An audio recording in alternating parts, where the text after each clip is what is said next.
Everyone, आज हम आपका क्वांटम का नेक्स्ट टॉपिक स्टार्ट कर रहे हैं which is radial wave function and radial probability distribution. ये वाला टॉपिक आपका हमने लास्ट क्लास में किया था उसी से रिलेटेड रहेगा। लास्ट क्लास में हमने क्या किया था, श्रोडिंगर वेव इक्वेशन को अप्लाई किया था हाइड्रोजन एटम पर या हाइड्रोजन लाइक पार्टिकल्स पर। तो वहां पर आपने हाइड्रोजन के बारे में स्टडी किया था। यहाँ पर उसका कुछ एक पार्ट डिस्कशन होने वाला है। आपने देखो किया क्या था लास्ट क्लास में, श्रोडिंगर वेव इक्वेशन को जब अप्लाई किया था हाइड्रोजन एटम पर या हाइड्रोजन लाइक पार्टिकल्स आप किसी पर भी बोल सकते हो, तो इसमें जब आपने अप्लाई किया था तो लास्ट में आपने वेव फंक्शन कैलकुलेट किया था विच इज साई।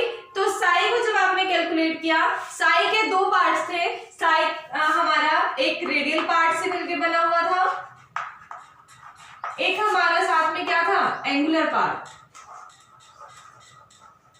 रेडियल और एंगुलर दोनों पार्ट्स थे।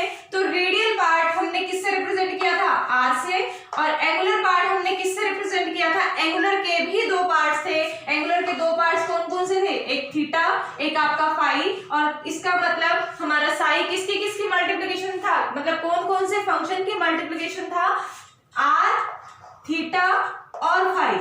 इन तीनों का मल्टीप्लिकेशन से हमें कंप्लीट साई वेव फंक्शन हमें मिला था। तो यहाँ पर आपने क्या देखा था, आर एक मतलब हमने वैसे तो तीनों को ही सेपरेटली कैलकुलेट किया था। तीनों को सेपरेटली कैलकुलेट करके लास्ट में उनके रिजल्ट को मल्टीप्लाई करके हमने कंप्लीट साई फंक्शन को कैलकुलेट किया था। जिसको भी नहीं पता कि ये किस तरह से किया था, वो मेरे लास्ट लेक्चर जो है, लास्ट वीडियो जो है वो देख लेना, उसका लिंक आपको डिस्क्रिप्शन में मिल जाएगा। तो यहाँ पर देखिए, अब आपके पास क्या है, आर जो है वो रेडियल वेव फंक्शन है, थीटा और फाई जो आपका है वो एंगुलर वेव फंक्शन है। आर जो है वो हमें उसके बारे में स्टडी करना है, रेडियल फंक्शन और radial probability distribution. Probability distribution की बात हम बाद में करेंगे, बट अभी हम बात कर रहे हैं रेडियल वेव फंक्शन की। तो जो वैल्यू वहां पर आपने आर की कैलकुलेट की थी वो है आपका रेडियल वेव फंक्शन। तो रेडियल वेव फंक्शन की वैल्यू में आपने देखा था दो क्वांटम नंबर यूज हुए थे। कौन कौन से क्वांटम नंबर, एन और एल। थीटा में आपके कौन कौन से क्वांटम नंबर यूज हुए थे, इसमें आपके फिर से दो क्वांटम नंबर यूज हुए थे, एल और एम। फाई में आपका एक ही क्वांटम नंबर यूज हुआ था विच इज एम। तो यहाँ पर आपके दो क्वांटम नंबर यूज हुए थे। अब सबसे पहले हम इन क्वांटम नंबर्स की बात कर लेते हैं, उसके बाद देखेंगे कि हमारी आर वैल्यू क्या थी या उसमें हमने किस तरह से अपने रिजल्ट को देखा था।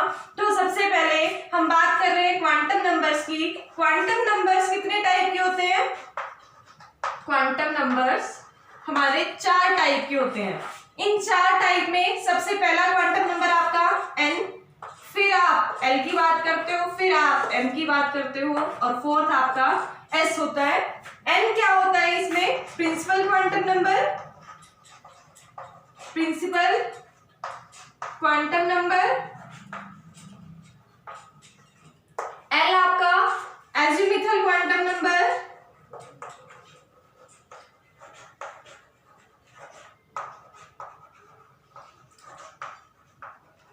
उसके बाद एम की जब आप बात करते हो वो आपका magnetic quantum number, magnetic quantum number. और आपका एस क्या होता है, spin quantum number, spin quantum number. तो आपका जो साई फंक्शन हमने कैलकुलेट किया था किसके लिए, हाइड्रोजन एटम के लिए या हाइड्रोजन लाइक एटम के लिए, तो उसमें हमारे तीन क्वांटम नंबर यूज हुए थे। कौन कौन सा, एन, एल और एम। मतलब यहाँ पर एल एम था, इसमें एम था, तो ओवरऑल हमारे तीन ही क्वांटम नंबर यूज हुए थे। मतलब कौन कौन से, principal quantum number, azimuthal quantum number या एंगुलर क्वांटम नंबर का नाम दिया था वहां पर, मैग्नेटिक क्वांटम नंबर। आपके तीन क्वांटम नंबर यूज हुए थे। इन तीनों में से रेडियल में सिर्फ दो ही यूज होते हैं, इसीलिए अभी मैं इन दो के बारे में ही बताते चलूंगी आपको। हालांकि आपके टाइप्स जो होती है क्वांटम नंबर की वो 4 होती है। तो अब हम इन दोनों के बारे में बात कर लेते हैं। आपके किसी भी एटम की अगर आप बात कर रहे हो तो वहां पर कौन, मतलब सबसे पहले हम शेल की बात करते हैं।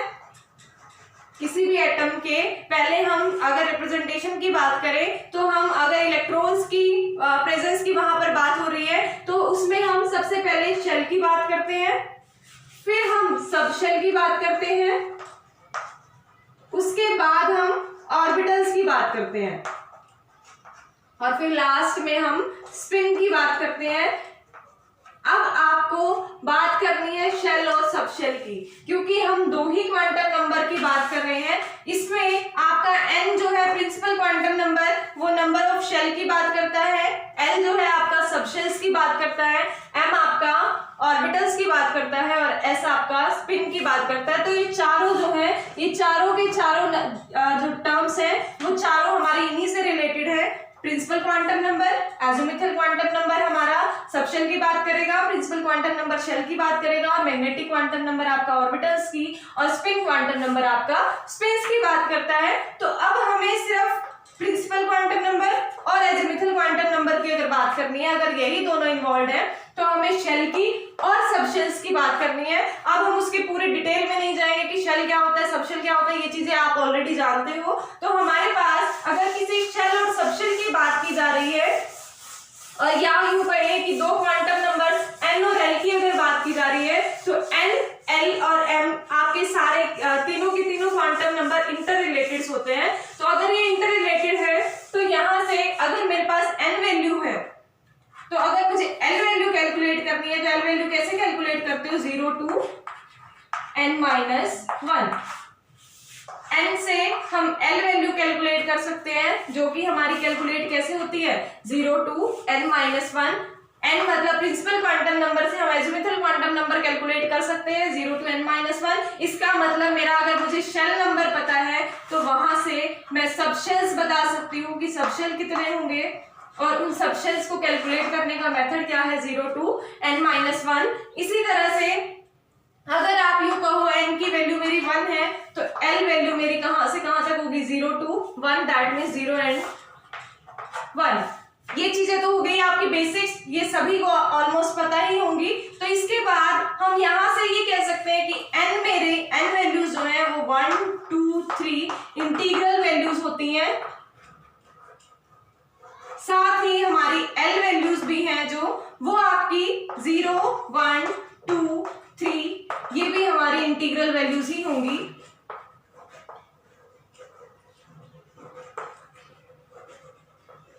इसका मतलब मेरा n पूरी तरह से l पे डिपेंड करता है, क्योंकि 0 to n-1 n से बड़ा हमारा l की वैल्यू नहीं हो सकती। और साथ ही साथ आप सभी को पता है l की डेजिग्नेशन होती है, l की डेजिग्नेशन किस बेसिस पे करते हो, अगर मेरी l वैल्यू 0 है, 1 है, 2 है, 3 है, 4 है, तो हम इनकी डेजिग्नेशन करके चलते हैं। ये s सबशेल है, अगर मेरी l वैल्यू 0 है तो मेरी इसका मतलब वो s सबशेल की बात कर रहा है। अगर मेरी l वैल्यू 1 है तो ये p सबशेल को रिप्रेजेंट करता है, वैल्यू 2 हमारा d सबशेल को रिप्रेजेंट करता है, और आगे हमारा f सबशेल को, और भी आगे हमारा g। इतनी दूर तक तो हम जाते ही नहीं है, हम सिर्फ किसके कंसर्न में रहते हैं, s, p, d and f के बारे में ही बात करते हैं ज्यादातर। तो हम अगर l वैल्यू 0 लेके चल रहे हैं तो हमारी s सबशेल की बात होगी। ये इसीलिए अब ये मत सोचना कि इतना बेसिक क्यों बताने लग गई हूं मैं यहाँ पर, क्योंकि ये सारी टर्म्स अभी आपकी यूज होने वाली हैं। l वैल्यू 0 है तो s सबशेल, 1 है तो p, 2 है तो d, 3 है तो f, ये चीजें आपको याद होनी चाहिए। तो इसके बाद अब हम बात करते हैं अपने रेडियल वेव फंक्शन की। जैसा कि हमने अभी बात की थी कि रेडियल वेव फंक्शन, अगर हमने हाइड्रोजन एटम के बारे में बात की, तो वेव फंक्शन हमारा दो पार्ट्स में मिलकर बना हुआ था, एंगुलर वेव फंक्शन और रेडियल वेव फंक्शन, दोनों को कंटेन कर रहा था। एंगुलर में भी हमारे दो थे, वो चीजें हम बाद में डिस्कस करेंगे, बट अभी के लिए हम रेडियल वेव फंक्शन की अगर बात करें, तो मेरा रेडियल वेव फंक्शन n और l दो क्वांटम नंबर्स पर डिपेंड करता है। तो इस वेव फंक्शन को RR टाइप का जो मेरा वेव फंक्शन है, उसकी अगर हम वैल्यू की बात करें, तो वहां पर हमने लिखा था n e raised to power minus rho by 2 l 2l plus 1 n plus n plus l 2l plus 1, ये हमने वैल्यू लिखी थी लास्ट। और यहां पर अगर मैं रो की बात करूं तो रो मेरा इक्वल होता है 2ZR divided by a note. या ये वैल्यू आपने डायरेक्ट कहीं पर यूज नहीं की थी, रो वाली वैल्यू। आपने क्या किया था, जब वहां पर हमने वेव फंक्शन को कैलकुलेट कर रहे थे, रेडियल वेव फंक्शन को जब आप कैलकुलेट कर रहे थे, तो आपने 3 टर्म्स को अज्यूम किया था। लास्ट लेक्चर में देखना, हमने 3 टर्म्स को अज्यूम किया था। 3 टर्म्स कौन सी? एक अल्फा स्क्वायर, ये इससे रिलेटेड ही है, इस वजह से मतलब ये एरो का साइन क्या रिप्रेजेंट कर रहा है, ये रिलेटेड है इससे कि वहां पर हमने 3 टर्म्स अज्यूम की थी, 2 कांस्टेंट और एक वेरिएबल। एक आपने अल्फा स्क्वायर अज्यूम किया था, एक आपने लैम्डा अल्फा अज्यूम किया था, एक आपने रो अज्यूम किया था। ये दोनों हमारे कांस्टेंट्स थे और ये हमारा वेरिएबल था। तो वहां पर जब रो वैल्यू ली थी वो आपने क्या ली थी, 2 अल्फा आर के इक्वल ली थी। और यहां से अगर मैं अल्फा को मतलब इन दोनों वैल्यूज को अगर मैं मर्ज करती हूँ तो वहां से मेरी रो की वैल्यू क्या आ जाती है, 2ZR बाय ए नोट। तो इसीलिए कंफ्यूज नहीं होना है कि रो वैल्यू को हम 2ZR बाय ए नोट क्यों ले रहे हैं। तो यहाँ से आप इस चीज को रिलेट कर सकते हो, जिसको नहीं समझ आ रहा है कि भाई ये हमने रो कहाँ से ले लिया 2ZR बाय ए नोट। तो ये हमने जो कांस्टेंट अज्यूम किए थे लास्ट टॉपिक में, अल्फा स्क्वायर और लैम्डा अल्फा की इतनी जरूरत नहीं है, सिर्फ आप अल्फा स्क्वायर जो कांस्टेंट अज्यूम किया था और जो मैंने यहाँ पर एक वेरिएबल दिया था रो, ये वही रो है। तो is equal to 2 alpha R के इक्वल हमने अज्यूम किया था। तो वहां से ही हमने वैल्यू मर्ज करके इन दोनों को, उसके बाद हमने रो की वैल्यू को कैलकुलेट किया है 2ZR बाय ए नोट। तो आपकी रो वैल्यू भी आ चुकी है। अब ये जो NL था, जो कि आप नॉर्मलाइजेशन कांस्टेंट बोल रहे थे, इसकी जगह हम वैल्यू पुट करेंगे rho raise to power L।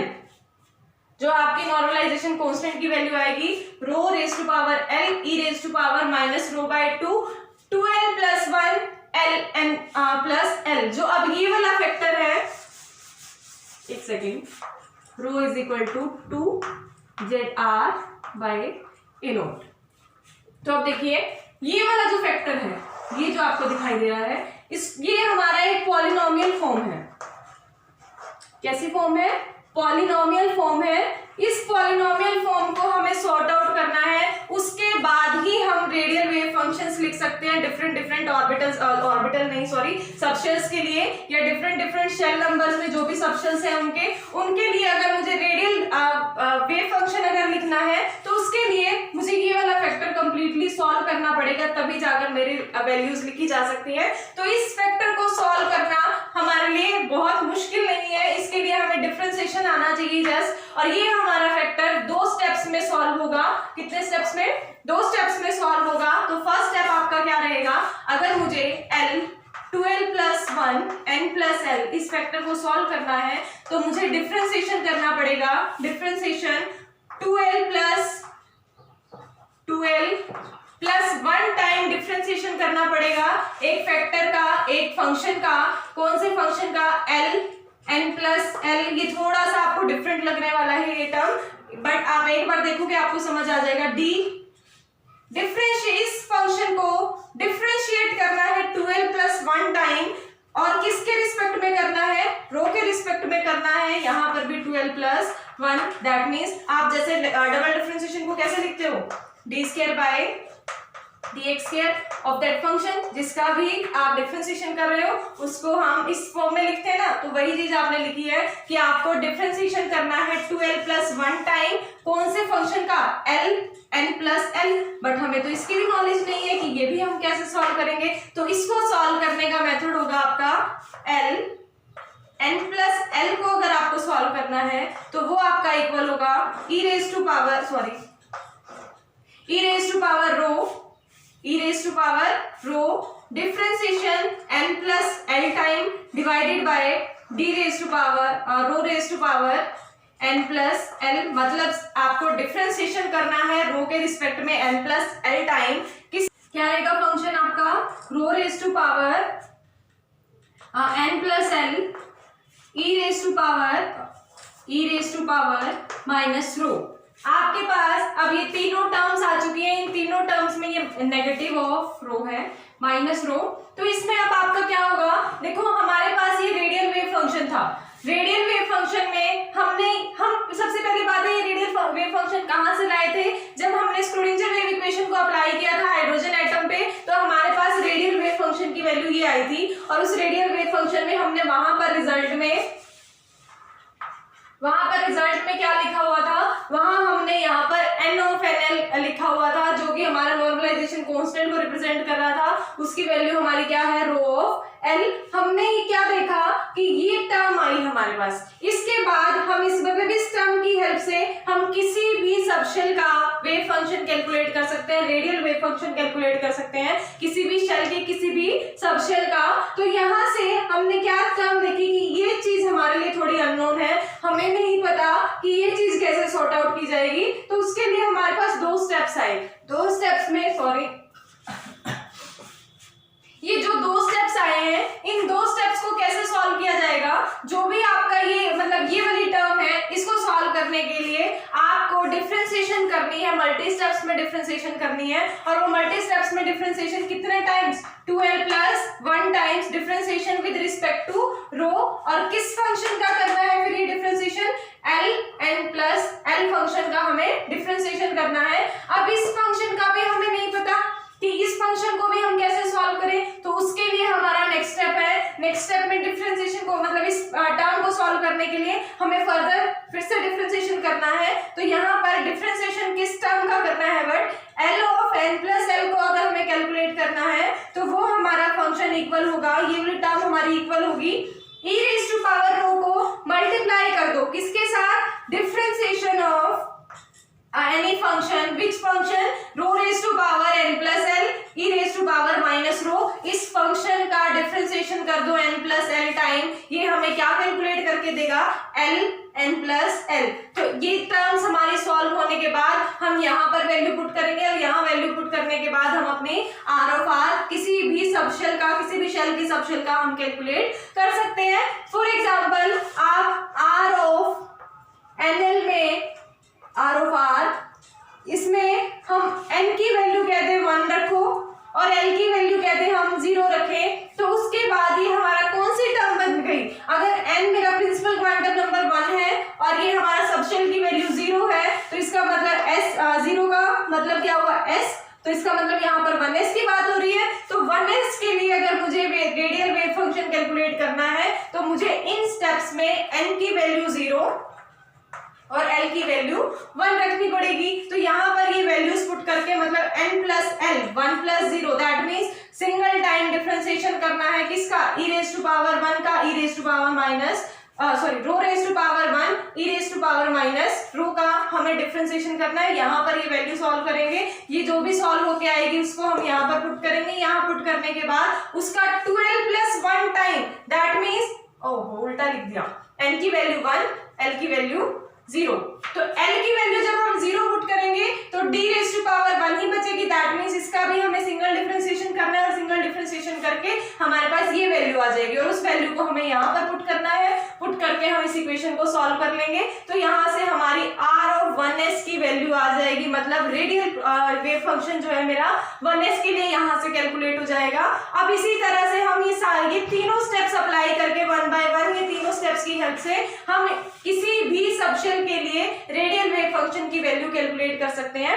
But उसके लिए आपको एक चीज ध्यान रखनी है, सबसे पहले मेरा ये स्टेप सॉल्व होगा, उसके बाद इसकी वैल्यू मेरी इसमें पुट होने वाली है ना, तो उसके बाद मेरा ये स्टेप सॉल्व होगा, और जब ये वैल्यू सॉल्व हो जाएगी तो वो वैल्यू वहां पर, ये वैल्यू वहां पुट होके फिर मेरी ये इक्वेशन सॉल्व होगी। तो सबसे पहला स्टेप मेरा इसको सॉल्व करना होगा, नेक्स्ट स्टेप में मैं इसको सॉल्व करूंगी, उससे नेक्स्ट स्टेप में मैं यहाँ वैल्यू पुट करके, और हमारे पास ओवरऑल वैल्यू आ जाएगी किसकी, रेडियल वेव फंक्शन की, जिस भी पर्टिकुलर सबशेल की आप बात कर रहे हो उसके लिए हम यहाँ से वैल्यू को सॉर्ट आउट कर सकते हैं। तो आपकी ये 3 स्टेप्स रहेंगे। अब उसके अलावा एक चीज देखिए, हम डिफरेंट सबशेल्स के लिए रेडियल वेव फंक्शन की वैल्यू अगर कैलकुलेट कर सकते हैं, तो उसके लिए ये देखिए आप n वैल्यू और l वैल्यूज को वेरी करते जाओगे। आपको पता है n वैल्यूज और l वैल्यूज वेरी करती है, तो उसी टाइम पे हमारा सबशेल जो है वो चेंज हो जाता है। बेशक n वैल्यू सेम रखो, l वैल्यू की चेंज करते ही हमारा सबशेल चेंज हो जाता है। तो यहाँ पर अगर मैं बात करूँ, जैसे हमने 1s के लिए बात की, मैं 2s के लिए भी कैलकुलेट कर सकती हूँ, मैं 3s के लिए भी, और 3s की छोड़ो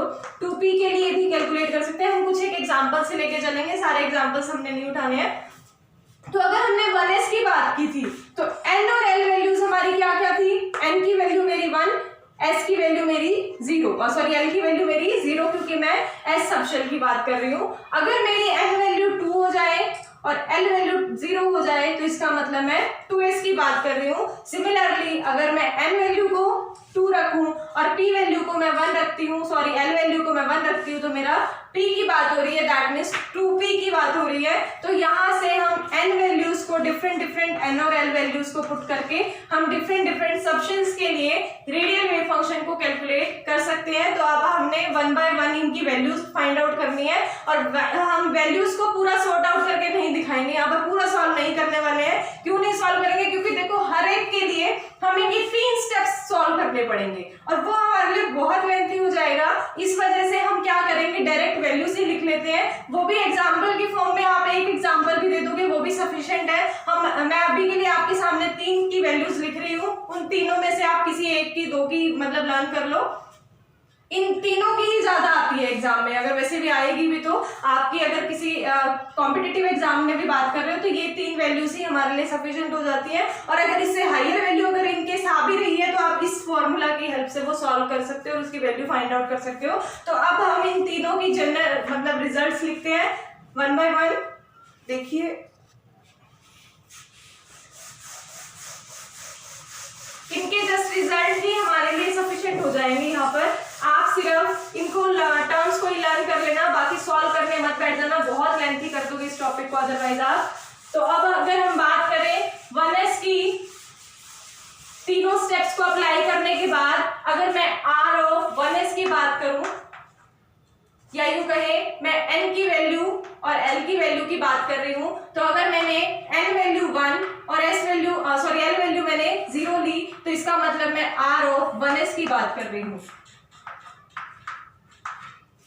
r ऑफ 1s की बात कर रहे हैं और इसकी वैल्यू हमारी इक्वल आएगी, सीधा डायरेक्ट वैल्यू ही लिख रही हूं, 2 into Z by a naught raise to power -3/2 into e raise to power -ρ/2। फिर उसके बाद अगर हम बात करते हैं नेक्स्ट आर वैल्यू, अगर मैं बात पुट करूं 2 और मैं एस वैल्यू ये एल वैल्यू पुट कर रही हूँ 0, तो इसका मतलब मैं आर ऑफ 2s की बात कर रही हूँ और आर ऑफ 2s की वैल्यू आपकी आएगी 2 raise to power -3/2 Z by a naught की power -3/2 2 minus rho e raise to power -ρ/2। ये वैल्यू हमारी सॉल्व होके आएगी। ये हमने वैल्यू कैलकुलेट की R2s की, यहाँ पर ये वैल्यू कैलकुलेट की R1s की। इसी तरह से सिमिलर वे में अगर मैं R की वैल्यू सॉरी N की वैल्यू 2 रखती हूँ और L वैल्यू अगर मैं रखूँ 1, इसका मतलब हम किसकी बात कर रहे हैं, R ऑफ 2p की बात कर रहे हैं। और R2p की वैल्यू जब आप सॉल्व करोगे, हम तीनों स्टेप्स की हेल्प से सॉल्व करोगे 1 बाय 1, तो उसकी वैल्यू आएगी आपकी 2 raise to power -1 into 6 raise to power -1/2 Z by a naught की power -3/2 into rho into e raise to power -ρ/2। और जहां पर आपकी रो वैल्यू क्या थी, rho is equal to 2 ZR by a naught, ये है हमारी रो वैल्यू। जो भी आपको जहां पर भी रो दिखाई दे रहा है वहां पर आपकी रो वैल्यू क्या है, 2 ZR बाय ए नोट। आप ZR बाय ए नोट ये टर्म मतलब ये टर्म भी लिख सकते हो वहां पर रिजल्ट में। कुछ केसेस में कुछ बुक्स में आपको ये लिखा हुआ मिलेगा, कुछ जगह पर आपको डायरेक्ट रो ही वैल्यू लिखी मिलेगी। तो आप देखिए हमारी R1s की वैल्यू भी कैलकुलेट हमने कर ली, 2s की भी, 2p की भी। इसी तरह से हम 3s 3p 3d 4s 4p मतलब सभी के लिए हम वैल्यूज कैलकुलेट कर सकते हैं। जस्ट हमें n और l वैल्यू पता होना चाहिए। और जैसे ही मैंने आपको 4p कहा, आपके माइंड में उसी टाइम आ जाना चाहिए क्या कि n की वैल्यू मेरी 4 और l की वैल्यू मेरी 1 है और मुझे जस्ट ये वैल्यूज पुट करनी है n और l की और अपने इक्वेशंस को सॉल्व कर लेना है। कौन सी इक्वेशंस को, जो अभी हमने 3 इक्वेशंस लिखी थी, उन तीनों इक्वेशंस की वैल्यू को हमने पुट कर सॉरी इन टर्म्स की वैल्यू को उन इक्वेशंस में पुट करना है और पुट करने के बाद हमने जस्ट सॉल्व कर लेना है और हमारे पास रेडियल वेव फंक्शन की डिफरेंट सबशेल्स के लिए रेडियल वेव फंक्शन की वैल्यू आ जाएंगी। तो ये वैल्यूज आप आपके लिए सफिशिएंट होगी। इसके अलावा आप जो भी वैल्यू की बात करोगे आप उसको सॉल्व कर सकते हो। अगर इनकेस पेपर में आ जाता है कि इसके अलावा भी कोई आपकी वैल्यू मतलब आपसे पूछ लेता है कि 4p के लिए बताइए रेडियल वेव फंक्शन, 5t के लिए बताइए रेडियल वेव फंक्शन, तो आपको जस्ट n और l वैल्यू कैलकुलेट करनी आनी चाहिए कि n कितना है और l कितना है, और इन इक्वेशंस में पुट करोगे आप सॉल्व कर लोगे। हालांकि किसी भी पेपर में आज तक वो पूछा ही नहीं गया है। वो अगर पूछता भी है आपसे तो डायरेक्ट इनके तीनों के रिजल्ट पूछ लेता है, इसके अलावा और कुछ नहीं पूछेगा आपसे। उसके बाद अब हम बात करते हैं, हमारा रेडियल वेव फंक्शन हुआ कंप्लीट। रेडियल वेव फंक्शन क्या होता है, कैसे हम इसको कैलकुलेट करते हैं, वो सारी बात हम कर चुके हैं। होता क्या है radial wave function? Radial wave function किसी भी एटम के वेव फंक्शन का एक पार्ट होता है। कैसे? हमने कहा कि अगर हम हाइड्रोजन एटम की बात कर रहे हैं तो वहां पर एंगुलर, एक रेडियल इनटू एंगुलर, दो पार्ट थे हमारे। रेडियल वेव फंक्शन था और एंगुलर वेव फंक्शन था। रेडियल वेव फंक्शन हमने स्टार्टिंग में रिजल्ट लिया कि हमने, क्योंकि उसको लास्ट लेक्चर में सॉल्व कर लिया था पूरा, तो यहाँ पर हमने रेडियल वेव फंक्शन का रिजल्ट लिया। उस रेडियल वेव फंक्शन की हेल्प से मतलब वहां पे हमें एक टर्म ऐसी मिली जो कि जिसकी वैल्यू हमें नहीं पता थी कि कैसे सॉल्व करना है। उसके लिए हमने 2 स्टेप्स में उसको सॉल्व किया। सॉल्व करने के बाद हमने जस्ट वैल्यूज पुट की हैं डिफरेंट सब्सटेंस के लिए, तो वो वैल्यूज पुट की और हमने जस्ट फाइंड आउट किया है रेडियल वेव फंक्शंस को डिफरेंट सब्सटेंस के लिए। तो हमारा radial wave function I hope आप सभी को समझ आ चुका है, क्योंकि इसकी डिटेल इतनी ही सफिशिएंट है आपके लिए। डिटेल इतनी तो नहीं कहेंगे, ये बहुत लेंथी हो चुका है। आपका लास्ट टॉपिक से लेके अब तक हमारा रेडियल वेव फंक्शन चल ही रहा है। तो नेक्स्ट आप देखिए, अब हम बात करते हैं radial distribution, radial probability distribution की। Radial probability distribution, radial probability distribution के लिए आपको पता होना चाहिए कि किसी भी पार्टिकल की अगर आपको प्रोबेबिलिटी फाइंड आउट करनी है तो वो आप कैसे कैलकुलेट करते हो। किसकी बात कर रहे हैं हम? प्रोबेबिलिटी। एक सेकेंड, अगर आप प्रोबेबिलिटी की बात कर रहे हो, प्रोबेबिलिटी की अगर हम बात करें तो प्रोबेबिलिटी किसी भी पार्टिकल के लिए आपको अगर फाइंड आउट करनी है, प्रोबेबिलिटी डेंसिटी आपने की थी स्क्रोडिंजर का कंसेप्ट जब हमने स्टार्ट किया था। स्क्रोडिंजर वेव इक्वेशन अप्लाई करने के डिराइव करने के बाद, डिराइव करके लास्ट में हमने कहा था कि अगर हमें प्रोबेबिलिटी डेंसिटी फाइंड आउट करनी है तो वो हम कैसे कैलकुलेट करते थे? साई वैल्यू हम कैलकुलेट कर, सबसे पहले हमने साई वैल्यू कैलकुलेट की थी। साई वैल्यू कैलकुलेट करने के बाद हमने कहा था कि अगर हमें इसकी प्रोबेबिलिटी डेंसिटी कैलकुलेट करनी है तो वो हम कैसे कैलकुलेट कर सकते हैं? साई स्क्वायर की हेल्प से। तो यहाँ पर आपने क्या कैलकुलेट किया है? Radial wave function. अगर मुझे रेडियल प्रोबेबिलिटी फाइंड आउट करनी है तो रेडियल प्रोबेबिलिटी वैल्यू कैसे कैलकुलेट की जाएगी? इस फंक्शन का स्क्वायर कर दें। इस फंक्शन का स्क्वायर करने के बाद हमारी क्या आ जाएगी? Overall radial probability. अब रेडियल प्रोबेबिलिटी डिस्ट्रीब्यूशन की अगर आपको बात करनी है तो रेडियल प्रोबेबिलिटी डिस्ट्रीब्यूशन का मतलब है कि आपका रेडियल फॉर्म में किसी भी एटम के अंदर, सपोज करो आपका कोई एटम है, इस एटम के अंदर अगर आप प्रोबेबिलिटी डिस्ट्रीब्यूशन की बात कर रहे हो, दैट मीन्स आप इलेक्ट्रॉन डेंसिटी की बात कर रहे हो कि इस एटम के अंदर किसी भी पॉइंट पे इलेक्ट्रॉन के होने की प्रोबेबिलिटी क्या है, वहां पर उस टाइम पे इलेक्ट्रॉन डेंसिटी क्या होगी, वो चीज आप डिस्क्राइब करने वाले हो। और इलेक्ट्रॉन डेंसिटी को या रेडियल प्रोबेबिलिटी डिस्ट्रीब्यूशन को डिफाइन करने के लिए एक चीज ध्यान रखना, हम रेडियली इस चीज को डिस्क्राइब कर रहे हैं, ना कि एंगुलर वे में डिस्क्राइब कर रहे हैं। रेडियल और एंगुलर में डिफरेंस समझ लो। एंगुलर या रेडियल की आप बात कर रहे हो तो रेडियल में कोई एंगल नहीं होता। क्या नहीं होता? कोई भी एंगल नहीं होता। वहां पर आप ओवरऑल बात कर रहे हो, आप कहीं पर भी रेडियल वे में बात कर रहे हो। बट एंगुलर की अगर आप बात करोगे, आपकी ना 2 तरह की डिस्ट्रीब्यूशन होती है, या तो रेडियली हमारी इलेक्ट्रॉन डेंसिटी डिस्ट्रीब्यूट होती है, या फिर आपकी एंगुलरली हमारी इलेक्ट्रॉन डेंसिटी जो है वो आपकी डिस्ट्रीब्यूट होती है। होती तो बेसिकली वो एंगुलर वे में ही डिस्क्राइब है, बट हम यहाँ पर रेडियल वे में अगर डिस्क्राइब कर रहे हैं तो हम किसी पर्टिकुलर एंगल की बात नहीं कर रहे। इसका मतलब क्या?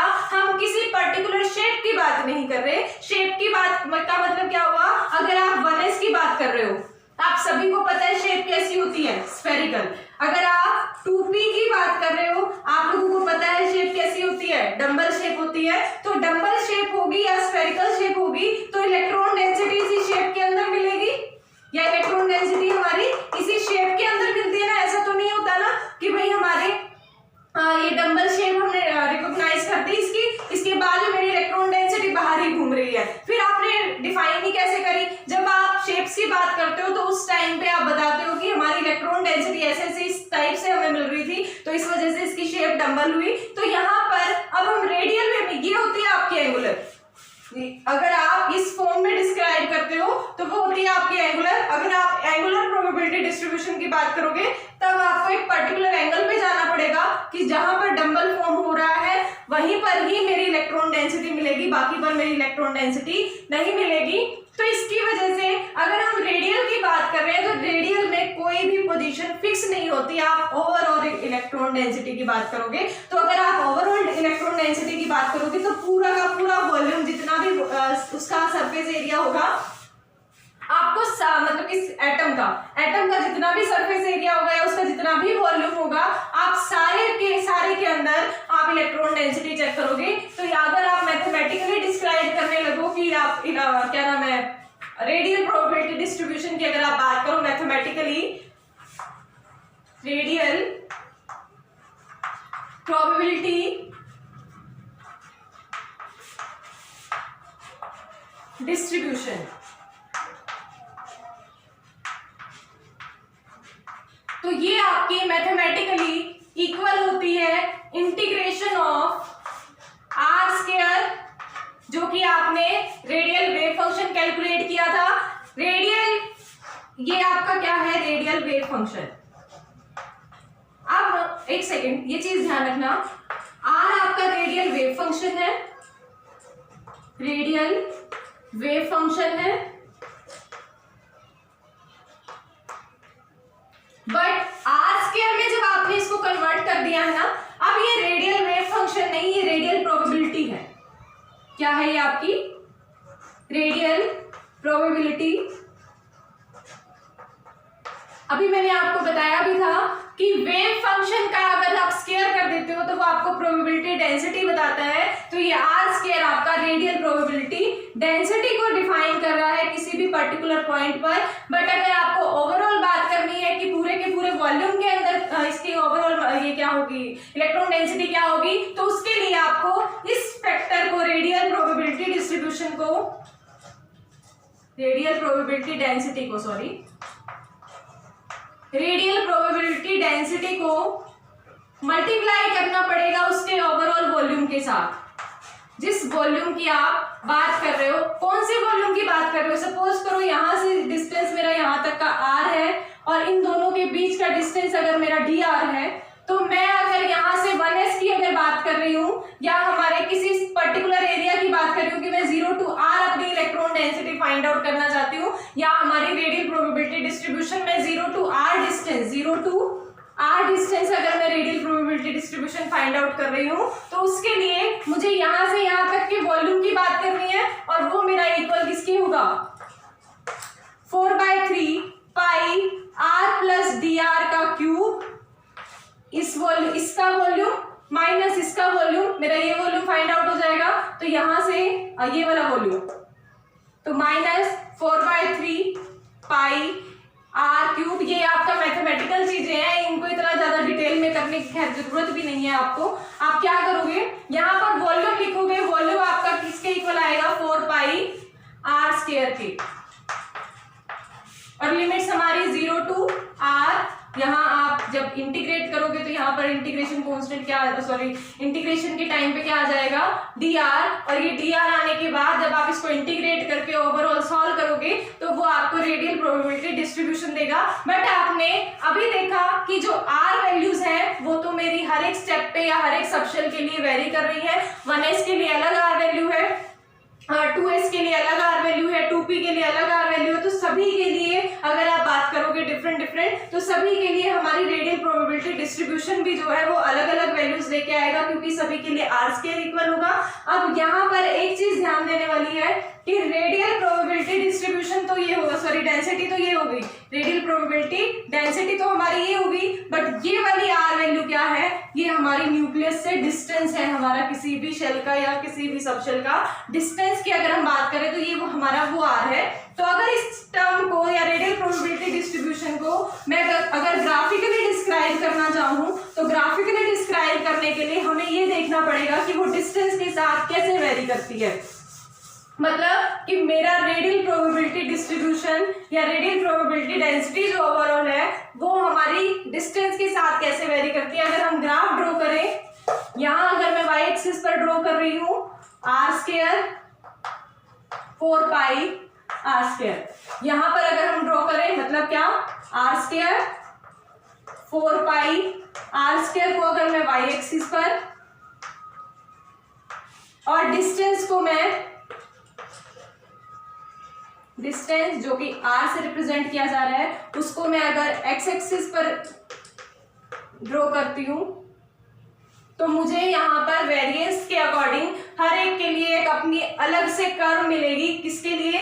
1s की अपनी अलग कर्व होगी, 2s की अलग कर्व होगी, 2p की अपनी अलग कर्व होगी और आपकी 3s 3p 3d सभी के लिए अलग अलग कर्व्स मिलने लग जाएंगी, अलग अलग हमारी कर्व मिलेंगी। उन सभी कर्व से ही डिफाइन कर सकते हैं हम कि किस में इलेक्ट्रॉन डेंसिटी ज्यादा है, किस में हमारी इलेक्ट्रॉन डेंसिटी कम है। तो 1 बाय 1 हम उनकी इलेक्ट्रॉन डेंसिटी चेक कर लेते हैं। पर इलेक्ट्रॉन डेंसिटी चेक करने से पहले आपको एक चीज और पता होनी चाहिए, क्या कि देखिए अगर मैं यहां से r डिस्टेंस की बात कर रही हूँ, यहां से मेरा r किसके इक्वल होगा? 0 के। और जैसे जैसे आप इधर जाओगे राइट हैंड साइड में, वहां पर आपकी आर वैल्यू क्या करती जाएगी? इंक्रीज करती जाएगी। तो आर वैल्यू आपकी इंक्रीज कर रही है जैसे जैसे आप इधर राइट हैंड साइड में जा रहे हो। राइट हैंड साइड में जाने का क्या मतलब हुआ? अब यहाँ तो ये तो हमने ग्राफिकली रिप्रेजेंट कर दिया कि भाई ये राइट हैंड साइड में जा रहा है तो ये हमारी वैल्यू इंक्रीज कर रही है, बट इसका एक्चुअल मीनिंग क्या है कि इसका मीनिंग हुआ कि हमारा जो न्यूक्लियस है, एटम के अंदर जो न्यूक्लियस है जो कि हमारा r is equal to 0 distance पर है, फिर उसके बाद जैसे जैसे हम r वैल्यू इंक्रीज करेंगे दैट मीन्स उस जो हम इलेक्ट्रॉन प्रोबेबिलिटी डेंसिटी चेक कर रहे हैं वो हम हायर डिस्टेंस पे चेक करते जा रहे हैं। मतलब हम न्यूक्लियस से दूर जाते जा रहे हैं, वहां पर इलेक्ट्रॉन डेंसिटी चेक करते जा रहे हैं। अब यहाँ पर अब मुझे ये बताइए, इलेक्ट्रॉन के न्यूक्लियस के पास होने के चांसेस ज्यादा होते हैं ना। तो अगर इलेक्ट्रॉन के या पार्टिकल के हमारे न्यूक्लियस के पास होने के चांसेस ज्यादा है, इसका मतलब तो मेरी प्रोबेबिलिटी डेंसिटी जो है, प्रोबेबिलिटी डेंसिटी क्या? Radial probability density distribution, radial probability distribution जो है वो इंक्रीज करनी चाहिए। एक सेकेंड, इसको दोबारा से स्टार्टिंग से बताती हूँ। देखो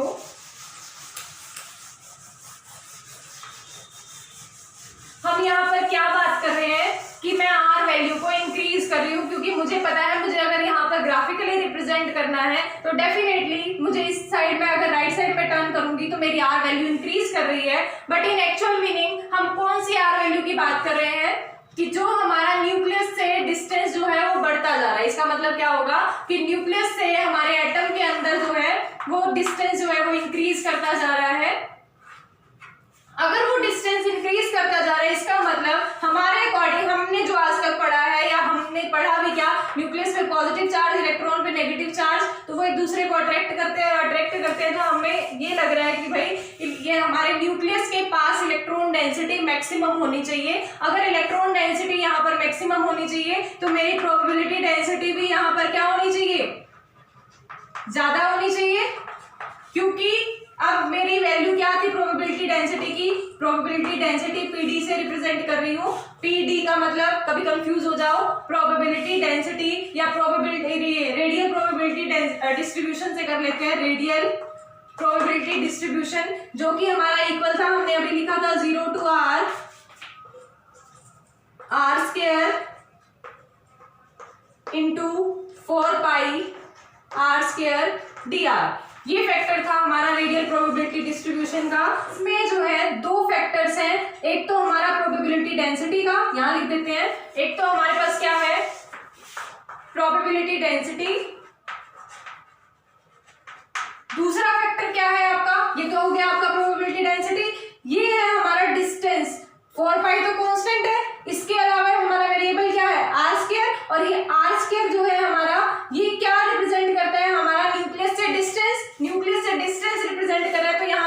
डिस्टेंस लिख रही हूं, सिर्फ distance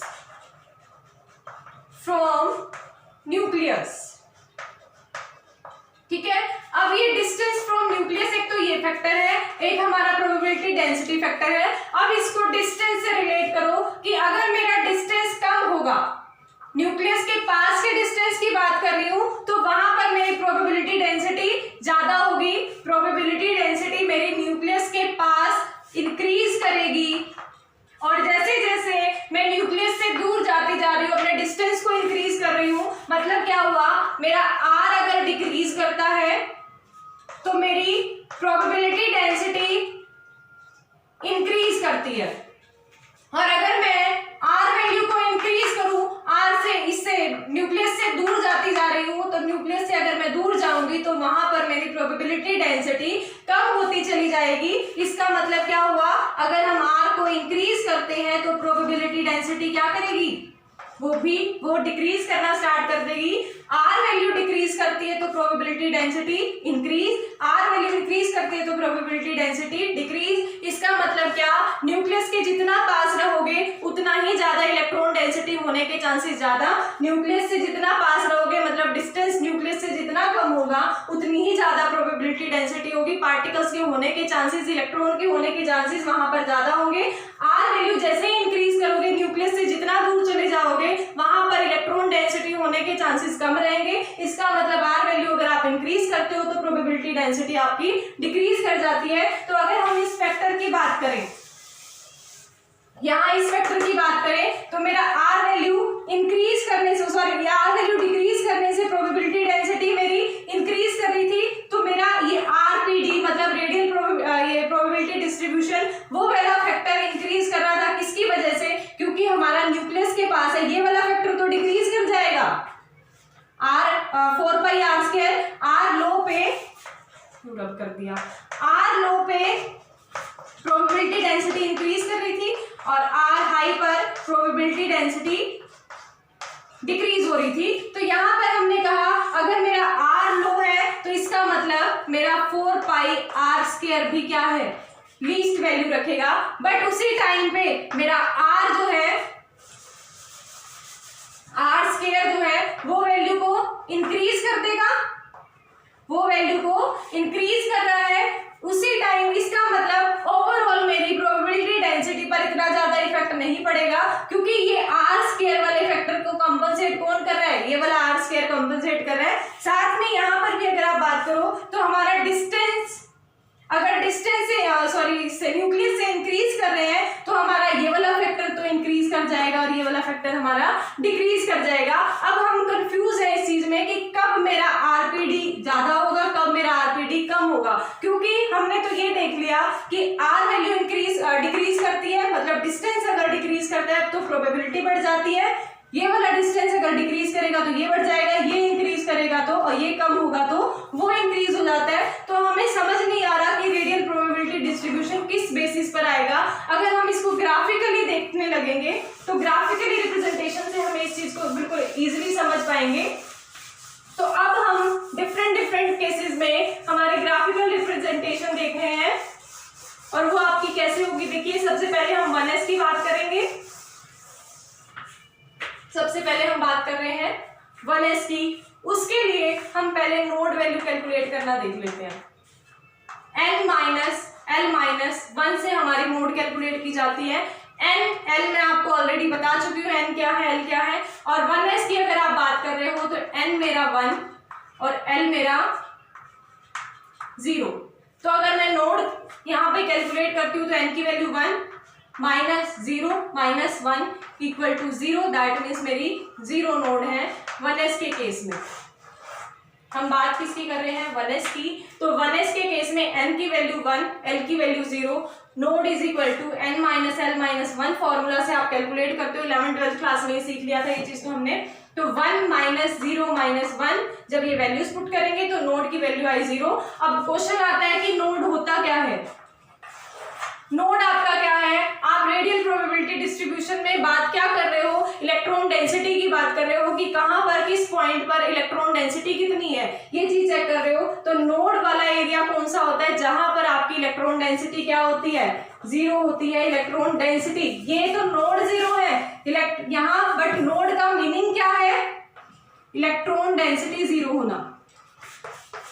electron density zero, node zero होने में और इलेक्ट्रॉन डेंसिटी जीरो होने में बहुत डिफरेंस है, ये चीज समझ लेना। नोड जीरो मतलब कहीं पर भी इलेक्ट्रॉन डेंसिटी जीरो नहीं है।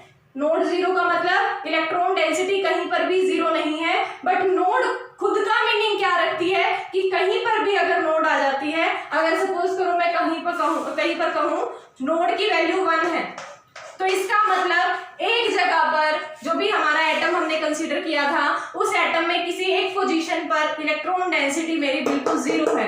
तो नोड 1 का मतलब होगा कि इलेक्ट्रॉन डेंसिटी किसी एक पोजीशन पर जीरो है, और नोड जीरो का मतलब क्या होगा कि कहीं पर भी इलेक्ट्रॉन डेंसिटी जीरो नहीं है। तो अब स्टार्ट करते हैं हम ग्राफिकल रिप्रेजेंटेशन 1s का। 1s को जब हम ग्राफिकली रिप्रेजेंट करते हैं, हमने एक्स एक्सिस पर डिस्टेंस ड्रॉ करना है और वाई एक्सिस पर हमारा probability density 4 pi R square into R square.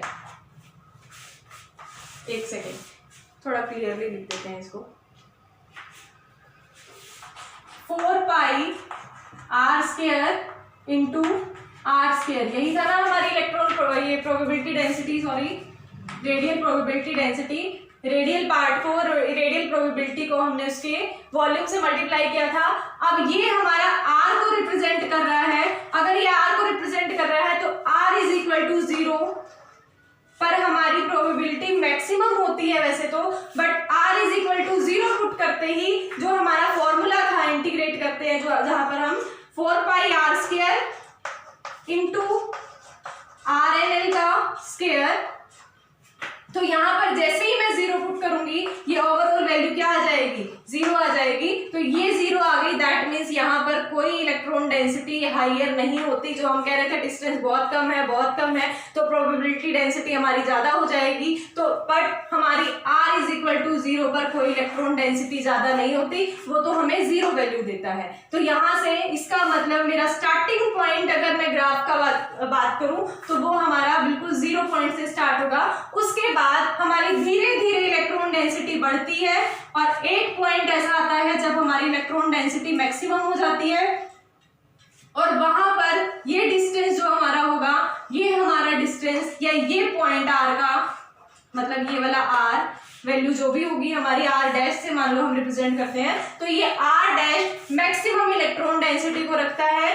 और अगर हम बात करें बोहर थ्योरी से, हमें 1s की जो आर डिस्टेंस है वो मिली थी 0.529 एंगस्ट्रॉम। मतलब इस डिस्टेंस पर मेरा ये जो 1s है वहां पर इलेक्ट्रॉन डेंसिटी जो है वो मैक्सिमम होती है। ये पॉइंट हमारा रिप्रेजेंट करता है मैक्सिमम इलेक्ट्रॉन डेंसिटी को। तो इस केस में इसका मतलब हमने क्या चीज ऑब्जर्व की कि स्टार्टिंग में बिल्कुल न्यूक्लियस के ऊपर इलेक्ट्रॉन को ले जाके नहीं बिठा सकते। r इज इक्वल टू 0 है तो वहां पर हमारी इलेक्ट्रॉन डेंसिटी बिल्कुल 0 होगी, और 0 इलेक्ट्रॉन डेंसिटी से स्टार्ट करेंगे और हमारी इलेक्ट्रॉन डेंसिटी इधर बढ़ रही है, डिस्टेंस इधर बढ़ रहा है। तो जैसे जैसे डिस्टेंस बढ़ रहा है हमारी इलेक्ट्रॉन डेंसिटी धीरे धीरे बढ़ रही है, और धीरे धीरे बढ़ते हुए एक पर्टिकुलर डिस्टेंस के बाद वो इलेक्ट्रॉन डेंसिटी को मैक्सिमम कर देगा। और उस डिस्टेंस, सपोज करो ये हमारा एटम था, यहाँ पर इलेक्ट्रॉन डेंसिटी तो 0 थी। क्यों? क्योंकि हमने अभी डिफाइन कर दिया कि r 0 होने पर इलेक्ट्रॉन डेंसिटी 0। पर जैसे जैसे आप और धीरे धीरे दूर जाते जा रहे हो वहां पर आपकी इलेक्ट्रॉन डेंसिटी जो है वो धीरे धीरे इंक्रीज करती जा रही है, और एक डिस्टेंस के बाद इस न्यूक्लियस से एक डिस्टेंस के बाद यहाँ पर सपोज करो ये 0.529 एंगस्ट्रॉम डिस्टेंस पर है, तो यहाँ पर हमारी इलेक्ट्रॉन डेंसिटी मैक्सिमम हो जाती है। तो ये हमारा 1s की रिप्रेजेंटेशन रही, क्या ग्राफिकल रिप्रेजेंटेशन। हाँ, इसके साथ नोड इज इक्वल टू 0 मतलब यहाँ पर हमने इलेक्ट्रॉन डेंसिटी को 0 दिखाया था। ये तो स्टार्टिंग पॉइंट था, इसको नोड कंसीडर नहीं करोगे, बट आगे हमारा कहीं पर भी 0 डेंसिटी को टच नहीं करता है ये ग्राफ। यहाँ तक बढ़ाओ, बट यहाँ पर हमें स्पेस छोड़ा हुआ है। वो स्पेस क्या रिप्रेजेंट कर रहा है कि यहाँ पर इलेक्ट्रॉन डेंसिटी हमारी 0 नहीं हुई है, यहाँ कुछ ना कुछ इलेक्ट्रॉन डेंसिटी आपकी रहेगी, चाहे आप कितने ही डिस्टेंस दूर तक चले जाओ। बट अगर आप 1s के एरिया के अंदर ही हो तो 1s के एरिया के अंदर चाहे आप लास्ट पॉइंट पे जा रहे हो वहां पर भी कुछ ना कुछ इलेक्ट्रॉन डेंसिटी रहेगी, 0 कहीं पर भी नहीं होगी। तो आपकी 1s की बात हुई। नेक्स्ट आपकी 2p के लिए बात कर लेते हैं।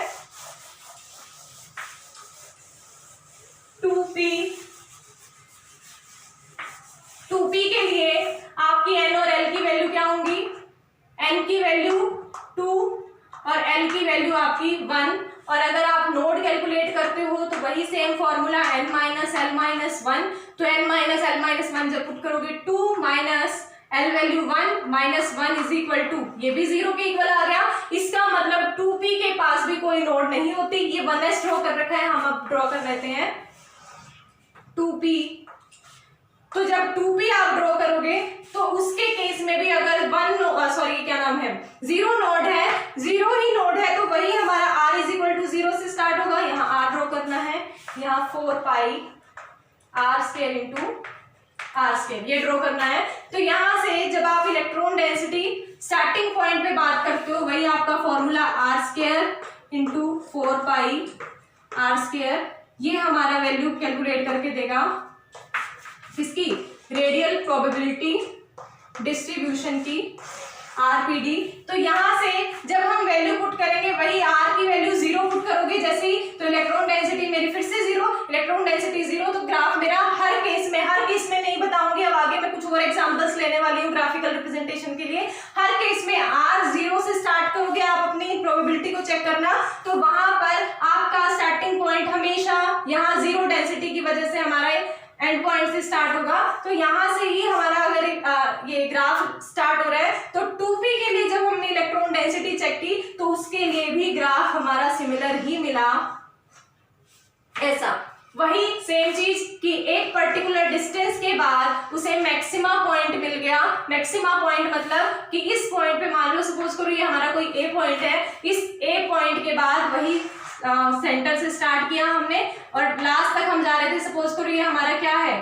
2s है। पहले हम 1s की फॉर्म में बात कर रहे थे, अब अगर हम बात करें 2p नॉट 2s, 2p की अगर हम ये बात कर रहे हैं तो एक पर्टिकुलर हम r से लेके एक पर्टिकुलर डिस्टेंस तक गए, उस पर्टिकुलर डिस्टेंस के बाद पर ही हमें इलेक्ट्रॉन डेंसिटी जो है वो मैक्सिमम मिल गई। तो ये हमारा ग्राफ हुआ किसके लिए?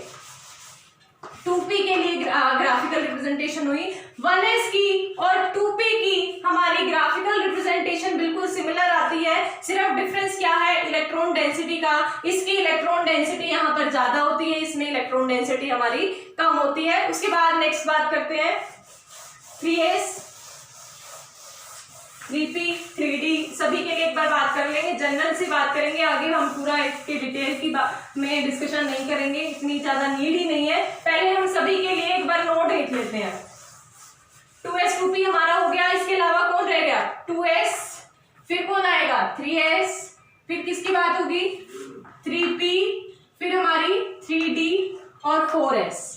सिर्फ इन्हीं के एग्जाम्पल ले लेंगे, बाकी हमें लेने की इतनी ज्यादा जरूरत नहीं है। तो नोड वैल्यू मैं सभी के लिए कैलकुलेट कर रही हूँ। 2s के लिए अगर हम नोड की बात करते हैं तो यहाँ पर हमारी n वैल्यू क्या है?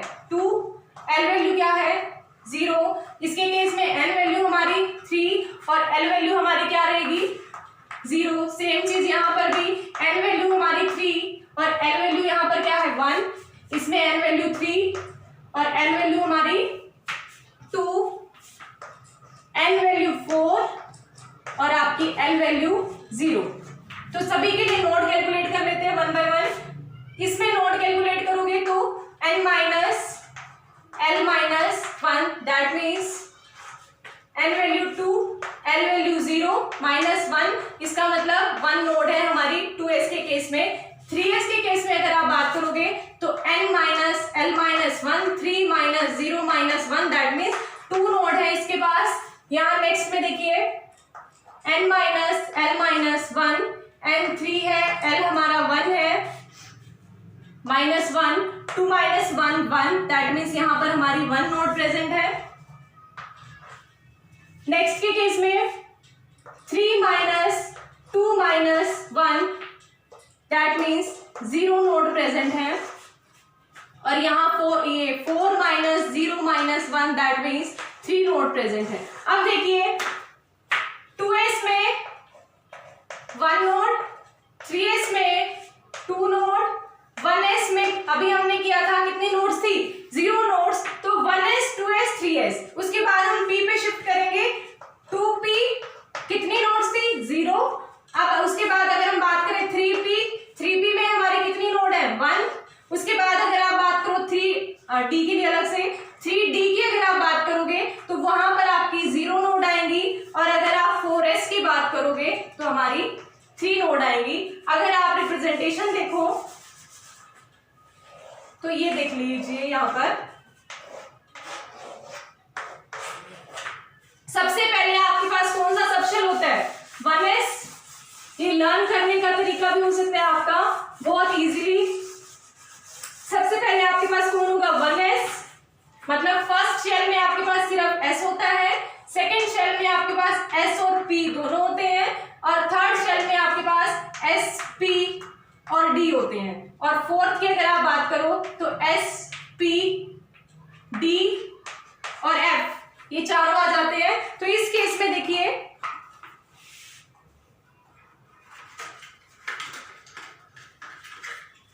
s में हमने देखा 1 नोड थी, 1s में 0 नोड थी।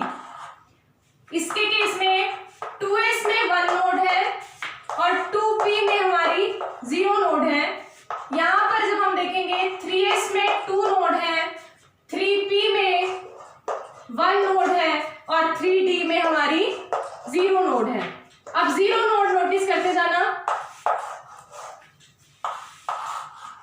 इसके बाद नेक्स्ट अगर आप बात करते हो तो 4s में 3 नोड, 4p में 2 नोड, और ये 4d में हमारी 1 नोड, और 4f में 0 नोड ये आई है आपके पास। तो 0 0 नोड कहां कहां पर है 1s के पास भी 0 नोड, 2p के पास भी 0 नोड, 3d के पास भी 0 नोड, 4f के पास भी हमारी 0 नोड है। तो वह हमारा फर्स्ट शेल में सिर्फ s होता है, जहां से जो भी ऑर्बिटल स्टार्ट होगा वहां पर वो 0 नोड रखेगा। मतलब सेकंड शेल में p जनरेट होता है, थर्ड शेल में d जनरेट होता है, फोर्थ शेल में f जनरेट होता है। तो जहां पर जो शेल जनरेट हो रहा है फर्स्ट शेल में हमारा s जनरेट होता है, वहां पर वो 0 नोड रखेंगे। उससे नेक्स्ट सब शेल में, उससे नेक्स्ट शेल में वो 1 नोड, और उससे नेक्स्ट उसमें सब शेल में शेल में वो 2 नोड रखेंगे। मतलब यहाँ पर 1s के केस में इसने 0 रखा, 2s में 1, 3s में 2, 4s में 3। इसका मतलब हर नेक्स्ट अगर हम शेल की बात करें तो वो हमारे नंबर ऑफ नोड्स को 1 से इंक्रीज करता जा रहा है, 0 1 2 3। सेम चीज यहाँ पर भी 0 1 2, सेकेंड में जनरेट हुआ था 0, नेक्स्ट पे 1 2, इसी तरह से 3d में 0, 4d में 1, 5d में 2 और 6d में 3 आ जाएंगी। 4f में अगर 0 है तो 5f में 1 होगी, 6f में 2 होंगी। तो इसी तरह से हम नंबर ऑफ नोड्स को कैलकुलेट कर सकते हैं। यहाँ पर ये मैंने लिख दिया, अब ग्राफिकल रिप्रेजेंट कर लेते हैं हम इनको। हमने किसको डिस्कस कर लिया था 1s को और 2p को। अब उसके बाद हमारा 1s हो चुका है, 2p हो चुका है, 3d का भी सेम ग्राफ बनेगा। आप इसको मैं करके नहीं दिखाऊंगी, आप खुद से करोगे। नेक्स्ट है आपका 2s और 3p, बिल्कुल सिमिलर ग्राफ बनेगा, सिर्फ इलेक्ट्रॉन डेंसिटी में डिफरेंस आएगा। नोड कितनी है 1, नोड 1 का मतलब क्या हुआ इलेक्ट्रॉन डेंसिटी जो है आपकी वो 0 है। और इलेक्ट्रॉन डेंसिटी को हम कहां ड्रॉ करते हैं y एक्सिस पर, तो 4 पाई r² इंटू r²। अगर ये मेरा इस पॉइंट पर आ जाए तो दैट मीन्स वो इलेक्ट्रॉन डेंसिटी को 0 रिप्रेजेंट कर रहा है। तो यहां से जैसे ही हम 2s के लिए ग्राफ ड्रॉ करेंगे, ग्राफिकल रिप्रेजेंटेशन, तो पहले इसी तरह से इलेक्ट्रॉन डेंसिटी बढ़ेगी, फिर हमारी मैक्सिमम पॉइंट पर जाएगी। मैक्सिमम पॉइंट पर जाने के बाद वो क्या करेगा, यहां कर देते हैं एक सेकेंड, ऐसे पहले हमारी 0 इलेक्ट्रॉन डेंसिटी से स्टार्ट होगी, धीरे धीरे इलेक्ट्रॉन डेंसिटी इंक्रीज करती जाएगी, एक मैक्सिमम पॉइंट अटेन करेगा। उसके बाद वो लास्ट में आकर, जैसे हमने 1s और 2p की केस में टच नहीं किया था, यहाँ पर हम इसको टच करेंगे क्योंकि हमारा पॉइंट यहाँ पर 0 रिप्रेजेंट करेगा, और 0 का मतलब यहाँ पर क्या हुआ, नोड एग्जिस्ट हो गया, नोड एग्जिस्ट कर गई। तो उसके बाद फिर से ये ग्राफ मैक्सिमम पॉइंट की तरफ जाएगा और फिर इसको यहाँ से हम टच नहीं करेंगे और हमारी इस तरह से रिप्रेजेंटेशन बनेगी। तो ये हमारा किसके लिए हो गया, 2s के लिए। और सिमिलर ग्राफ हमारा किसका भी बनेगा, 3p का भी। तो 3p की अगर हम बात करेंगे, इसी में बना देती हूं, ये तो मेरा 2s का हुआ,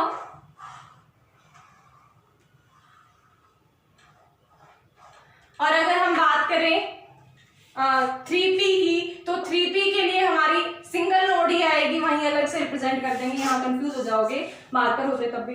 तो यहाँ पर क्या होगा, नोड 1, और फिर इसके बाद इलेक्ट्रॉन डेंसिटी 0 नहीं है तो हमें नीचे वाले पॉइंट से टच नहीं करना है। यहाँ पर वही 4 पाई r² इंटू r², और यहाँ आपका r, और ये आपकी नोड। इसमें 2 मैक्सिमा है, इसमें भी 2 मैक्सिमा है, बट आपकी इलेक्ट्रॉन डेंसिटी जिसमें ज्यादा होगी वहां पर मैक्सिमा हाई होगा। इलेक्ट्रॉन डेंसिटी किसमें ज्यादा होगी, आपकी 2s के केस में as compare to 3p। Similarly आप फिर ड्रॉ करोगे 3s में आपके 2 नोड्स आएंगी। 2 नोड्स के केस में आपका रिप्रेजेंटेशन कैसे होगा, देखिए यहां से स्टार्ट हुआ, बिल्कुल सिमिलर चलेगा, बट हमें 2 पॉइंट्स पे, ये ज्यादा ही कर्व हो गया,